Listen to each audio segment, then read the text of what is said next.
தாண்டி நம்மளுக்கு நமக்குன்னு இறைவன் அதை ஏற்கனவே உங்களுக்கு பல முறை நடத்தியிருக்கிறேன். உனக்கு தேவையானதை நீ ஒவ்வொருத்தரும் அவர் கருவறையில் இருக்கும் போதே 5வது மாசத்திலே உங்களுக்கு கையில கொடுத்துட்றாங்க.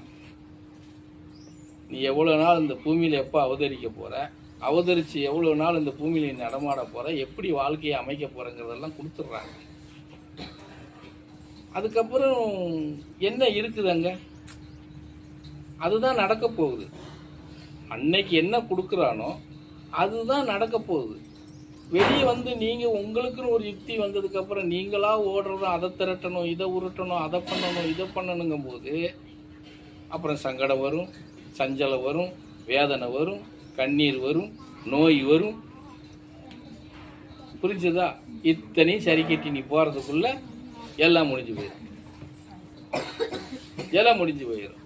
நீ எதை சொல்லிட்டு வருவ? இத்தனை யாருக்காக நான் பண்றேன்னு சொல்லுவ? என் பிள்ளைகளுக்கும்ப.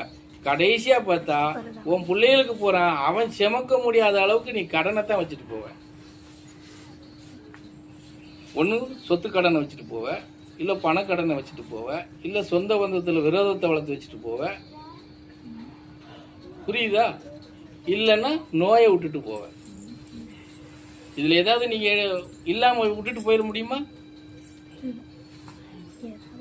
இதுதான் உங்க வாழ்க்கையில இருக்கக்கூடிய தருணம்.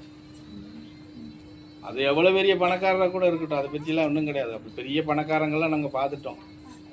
கோடியில் அப்படியே உருண்டுறவங்களெல்லாம் பார்த்துட்டோம் எப்படி இருக்கிறாங்கன்னெல்லாம்.